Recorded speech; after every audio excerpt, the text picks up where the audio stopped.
una producción de Abismo FM.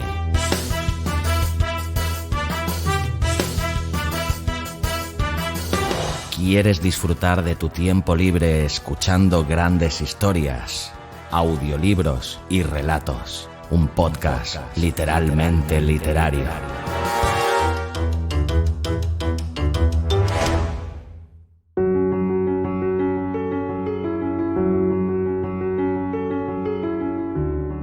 Hola, soy Xavi Villanueva. Bienvenida, bienvenido un día más a Audiolibros y Relatos, tu podcast de literatura de cabecera. O eso espero. Capítulo 18 de esta quinta temporada, 168 en el cómputo total de este humilde podcast, en el que te traigo a un nuevo autor que aún no había pasado por aquí y ya van un buen montón en el cómputo general del programa. Se trata hoy de Henry Kuttner. Henry Kuttner nació el 7 de abril de 1915 en Los Ángeles, donde también murió tan solo 43 años más tarde, en el año 1958. Es uno de los grandes escritores de ciencia ficción, reconocido como tal por la Convención Mundial de Ciencia Ficción celebrada en 1940, donde se le concedió el premio al mejor escritor del mundo. Además, fue uno de los autores más prolíficos de su época, pues se pasó la mayor parte de su vida escribiendo. En 1953 llevaba ya la friolera de 170 obras escritas. Es miembro del llamado Círculo de Lovecraft, ya que muchos de los cuentos de Kuttner están inmersos en el universo del escritor de Providence. La literatura de Kuttner se caracteriza por incluir el psicoanálisis dentro del hilo argumental de sus obras, sea cual sea el estilo o la longitud de las mismas. Y el relato que hoy te traigo se titula Las ratas del cementerio. The Graveyard Rats, en su título original, es un relato de terror publicado en la edición de marzo de 1936 de la revista pulp Weird Tales. Las ratas de cementerio, que además de ser uno de los mejores cuentos de Henry Kuttner, es también un clásico entre los relatos de terror de ratas, narra la historia de un vil profanador de tumbas que se aventura en los túneles del cementerio de Salem saqueando todo lo que puede de las tumbas. Pero las catacumbas del cementerio no solo están pobladas por viejos esqueletos y cadáveres en descomposición, los túneles están infestados de ratas voraces que harán la vida imposible a nuestro protagonista. Dicho todo esto, decirte que no conocía de nada a este autor y que lo conocí gracias a la adaptación que hay de este cuento en la fantástica serie producida por Guillermo del Toro, titulada El Gabinete de Curiosidades y que encontrarás en la plataforma Netflix. Son 8 capítulos dirigidos por 8 directores diferentes con textos, algunos escritos por el propio Del Toro, un par de adaptaciones de Lovecraft y este fantástico y espeluznante relato que estás a punto de descubrir. Te recomiendo que cuando acabes de escucharlo busques su versión en la serie que encontrarás en Netflix y que también es totalmente aterrador. Y la serie, en su cómputo general, si te sirve de algo mi opinión, a mí me encantó. Unos capítulos, evidentemente, más que otros, como suele pasar con las obras antológicas, pero es una serie que merece mucho la pena acercarse a ella. Encontrarás capítulos total y absolutamente aterradores. Y como siempre, gracias por tu fidelidad, tu constante apoyo y por hacerme sentir tan feliz sabiendo que este podcast te gusta, te acompaña y te sirve de entretenimiento. Hasta la semana que viene y como siempre, larga vida al podcasting y larga vida a la audioliteratura.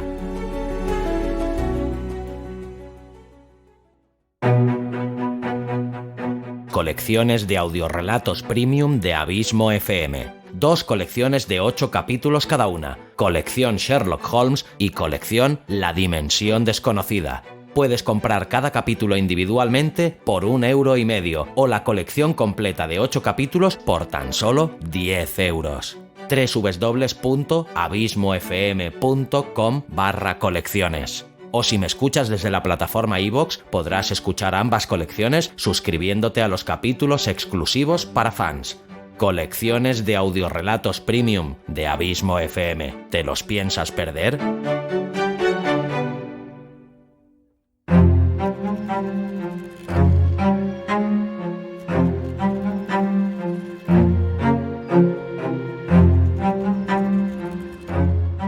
Las ratas del cementerio, de Henry Kuttner.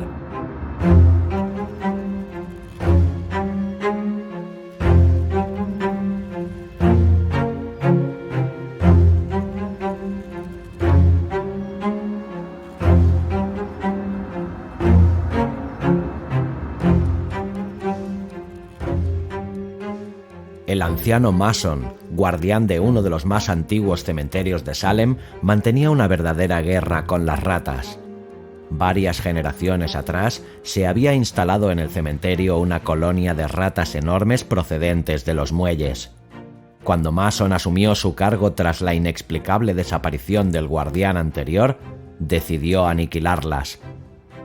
Al principio colocaba trampas y veneno cerca de sus madrigueras. Más tarde intentó exterminarlas a tiros, pero todo fue inútil. Las ratas seguían allí. Sus hordas voraces se multiplicaban, infestando el cementerio. Eran grandes, aún tratándose de la especie Mus decumanus, cuyos ejemplares llegan a los 35 centímetros de largo sin contar la cola, pelada y gris. Mason las había visto grandes como gatos, y cuando los sepultureros descubrían alguna madriguera, comprobaban con asombro que por aquellas pútridas cavernas cabía tranquilamente el cuerpo de un hombre.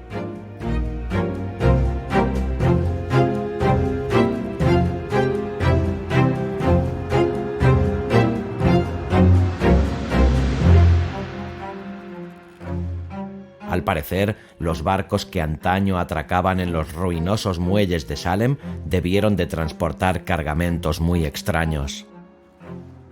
Mason se asombraba a veces de las proporciones enormes de estas madrigueras. Recordaba ciertos relatos fantásticos que había oído al llegar a la decrépita y embrujada ciudad de Salem.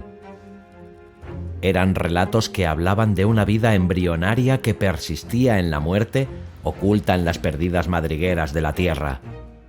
Ya habían pasado los tiempos en que Cotton Mather exterminara los cultos perversos y los ritos orgiásticos celebrados en honor de Hécate y de la siniestra Magna Mater. Pero todavía se alzaban las tenebrosas mansiones de torcidas buhardillas, de fachadas inclinadas y leprosas, en cuyos sótanos, según se decía, aún se ocultaban secretos blasfemos y se celebraban ritos que desafiaban tanto a la ley como a la cordura.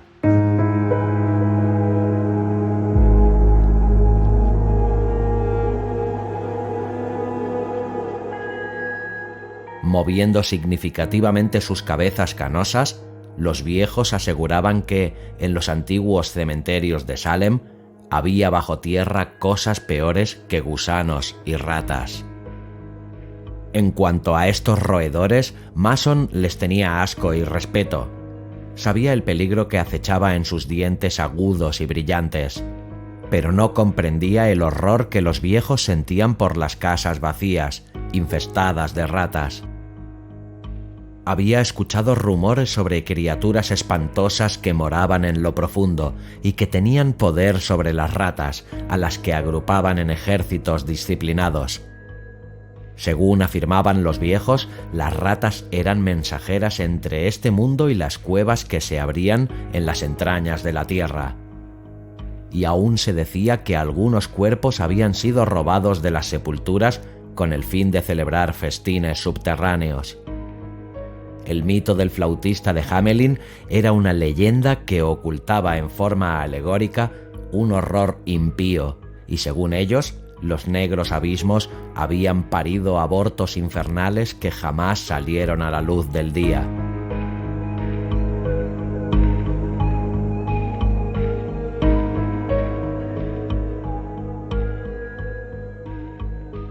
Mason no hacía caso de estos relatos. No tenía trato con sus vecinos y de hecho hacía lo posible por mantener en secreto la existencia de las ratas. De conocerse el problema, tal vez iniciasen una investigación, en cuyo caso tendrían que abrir muchas tumbas. Ciertamente hallarían ataúdes perforados y vacíos que atribuirían a la voracidad de las ratas, pero descubrirían también algunos cuerpos con mutilaciones muy comprometedoras para Mason. Los dientes postizos suelen hacerse de oro y no se los extraen a uno cuando muere. La ropa, naturalmente, es diferente, porque la empresa de pompas fúnebres suele proporcionar un traje de paño sencillo perfectamente reconocible después. Pero el oro no lo es. Además, Mason negociaba también con algunos estudiantes de medicina y médicos poco escrupulosos que necesitaban cadáveres sin importarles demasiado su procedencia. Hasta ese momento, Mason se las había arreglado para que no haya investigaciones. Negaba tajantemente la existencia de las ratas, aun cuando éstas le hubiesen arrebatado el botín. A Mason no le preocupaba lo que pudiera suceder con los cuerpos después de haberlos saqueado, pero las ratas solían arrastrar el cadáver entero por un boquete que ellas mismas roían en el ataúd. El tamaño de aquellos agujeros lo asombraba. Curiosamente, las ratas horadaban siempre los ataúdes por uno de los extremos y no por los lados. Parecía como si trabajasen bajo la dirección de algo dotado de inteligencia. Ahora se encontraba ante una sepultura abierta. Acababa de quitar la última palada de tierra húmeda y de arrojarla al montón que había formado a un lado.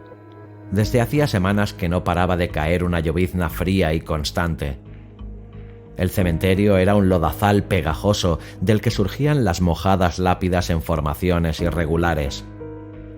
Las ratas se habían retirado a sus cubiles, no se veía ni una, pero el rostro flaco de Mason reflejaba una sombra de inquietud. Había terminado de descubrir la tapa de un ataúd de madera.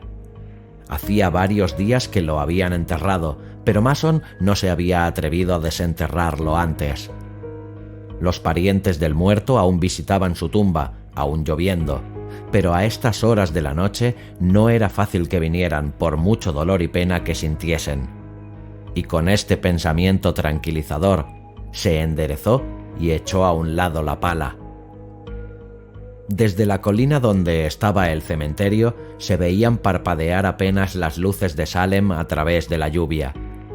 Sacó la linterna del bolsillo. Apartó la pata y se inclinó a revisar los cierres de la caja. De repente se quedó rígido. Bajo sus pies había notado un murmullo inquieto, como si algo arañara o se revolviera dentro. Por un momento sintió una punzada de terror supersticioso que pronto dio paso a una ira insensata, al comprender el significado de aquellos ruidos. Las ratas se le habían adelantado otra vez.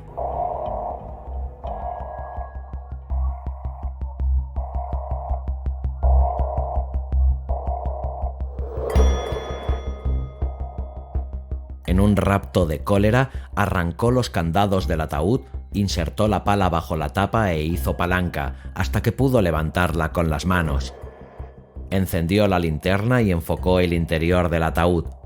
La lluvia salpicaba el blanco tapizado de raso. Estaba vacío. Mason percibió un movimiento furtivo en la cabecera de la caja y dirigió hacia allí la luz. El extremo del sarcófago había sido perforado y el agujero comunicaba con una galería, aparentemente, pues en aquel momento desaparecía por allí un pie flácido, inerte, enfundado en su correspondiente zapato. Mason comprendió que las ratas se le habían adelantado solo unos instantes. Se agachó y agarró el zapato con todas sus fuerzas. La linterna cayó dentro del ataúd y se apagó de golpe. De un tirón, el zapato le fue arrancado de las manos en medio de una algarabía de chillidos agudos y excitados.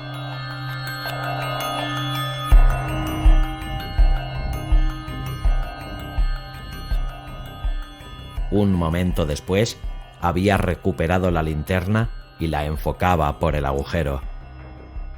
Era enorme. Tenía que serlo, de lo contrario no habrían podido arrastrar el cadáver.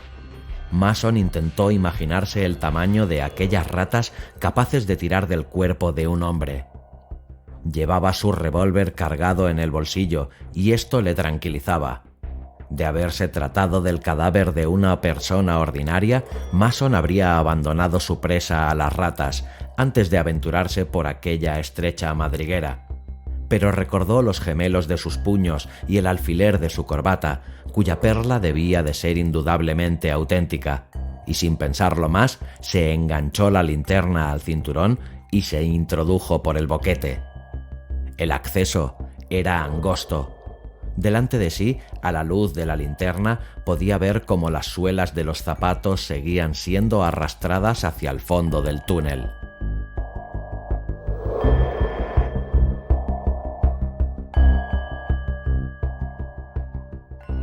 Trató de arrastrarse lo más rápido posible, pero había momentos en que apenas era capaz de avanzar, aprisionado entre aquellas estrechas paredes de tierra.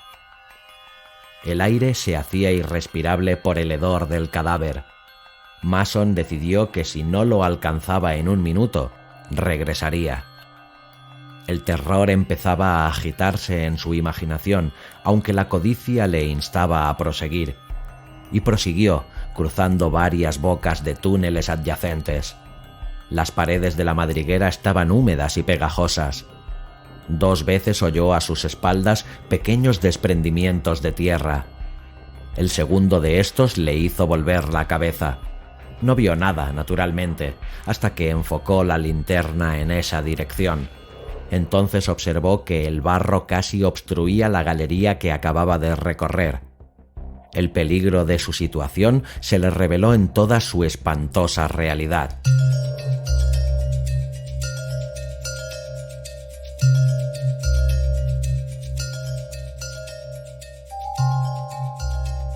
El corazón le latía con fuerza solo de pensar en la posibilidad de un hundimiento. Decidió abandonar su persecución, a pesar de que casi había alcanzado el cadáver y las criaturas invisibles que lo arrastraban. Pero había algo más en lo que tampoco había pensado. El túnel era demasiado estrecho para dar la vuelta.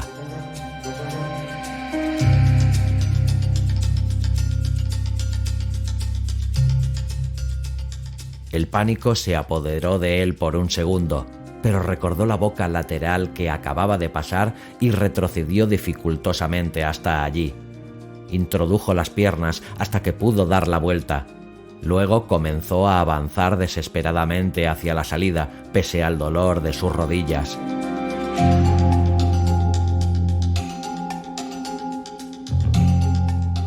De repente una puntada le traspasó la pierna.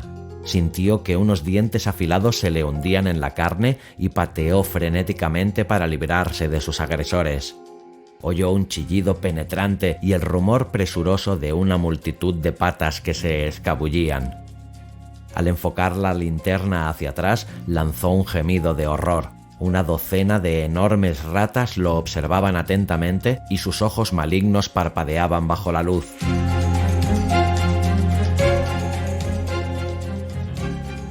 Eran deformes, grandes como gatos. Tras ellos vislumbró una forma negruzca que desapareció en la oscuridad.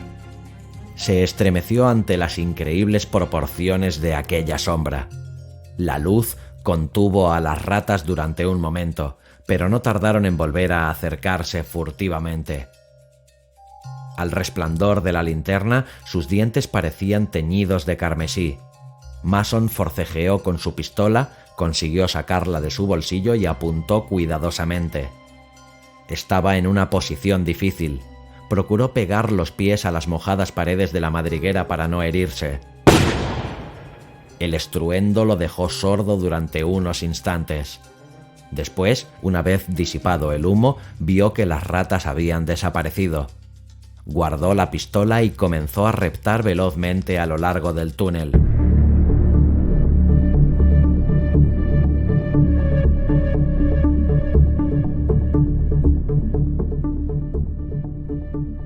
Pero no tardó en oír de nuevo las carreras de las ratas, que se le echaron encima otra vez.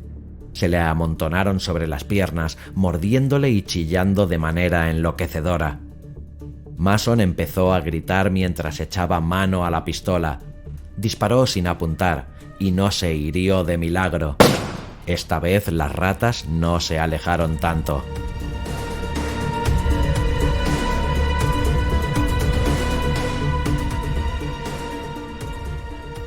Mason aprovechó la tregua para reptar lo más rápido que pudo, dispuesto a hacer fuego a la primera señal de un nuevo ataque. Oyó movimientos de patas y alumbró hacia atrás con la linterna. Una enorme rata gris se paró en seco y se quedó mirándole, sacudiendo sus largos bigotes y moviendo de un lado a otro, muy despacio, su cola áspera y pelada. Mason disparó y la rata echó a correr. Continuó arrastrándose. Se había detenido un momento a descansar junto a la negra abertura de un túnel lateral, cuando descubrió un bulto informe sobre la tierra mojada, un poco más adelante. Lo tomó por un montón de tierra desprendido del techo. Luego vio que era un cuerpo humano. Se trataba de una momia negra y arrugada, y vio, preso de un pánico sin límites, que se movía.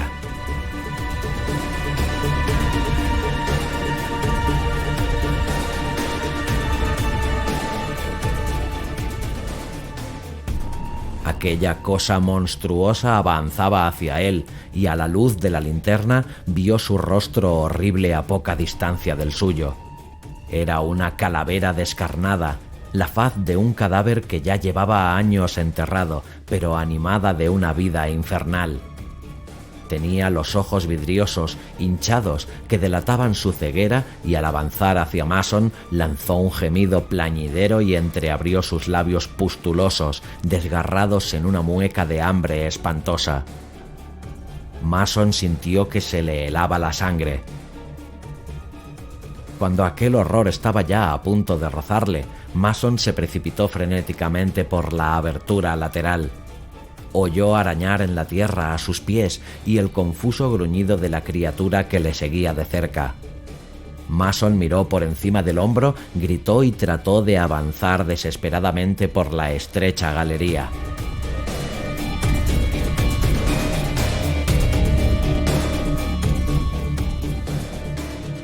Reptaba con torpeza. Las piedras afiladas le herían las manos y las rodillas. El barro le salpicaba en los ojos, pero no se atrevió a detenerse ni un segundo. Continuó avanzando a gatas, jadeando, rezando y maldiciendo histéricamente. Con chillidos triunfales, las ratas se precipitaron de nuevo sobre él con la voracidad pintada en sus ojos. Mason estuvo a punto de sucumbir bajo sus dientes, pero logró desembarazarse de ellas. El pasadizo se estrechaba y, sobrecogido por el pánico, pataleó, gritó y disparó hasta que el gatillo pegó sobre una cápsula vacía. Pero había rechazado las ratas.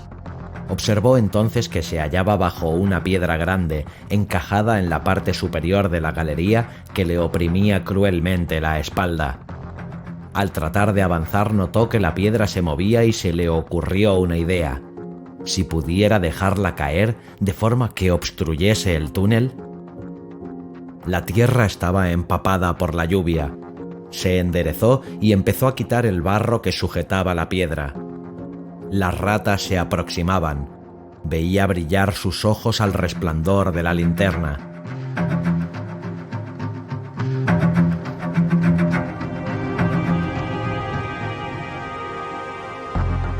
Siguió cavando frenético. La piedra cedía. Tiró de ella y la movió de sus cimientos. Se acercaban las ratas. Era el enorme ejemplar que había visto antes. Gris, leprosa, repugnante, avanzaba enseñando sus dientes anaranjados. Mason dio un último tirón de la piedra y la sintió resbalar hacia abajo. Entonces reanudó su camino a rastras por el túnel. La piedra se derrumbó tras él y oyó un repentino alarido de agonía.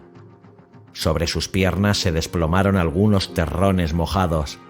Más adelante le atrapó los pies un desprendimiento considerable del que logró desembarazarse con dificultad. El túnel entero se estaba desmoronando.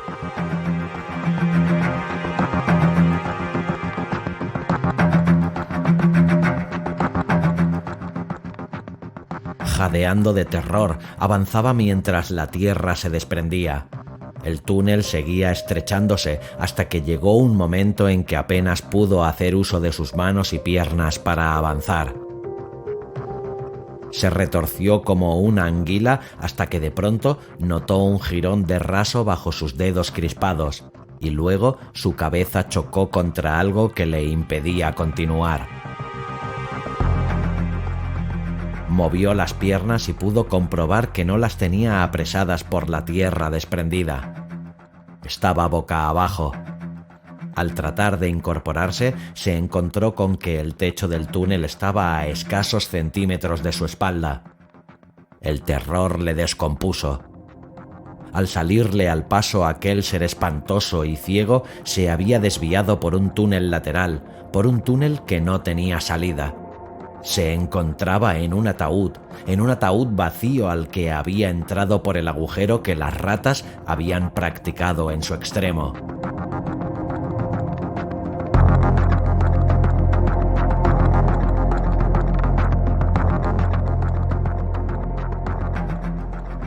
Intentó ponerse boca arriba, pero no pudo.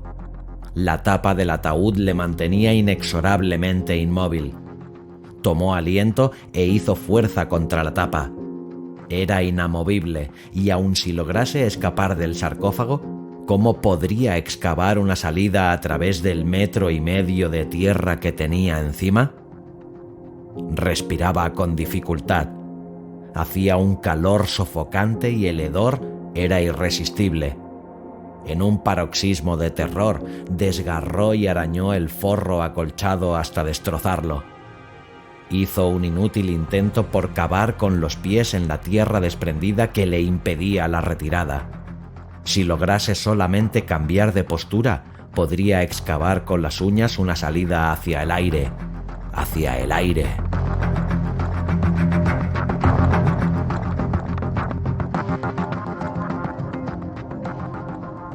Una agonía candente penetró en su pecho.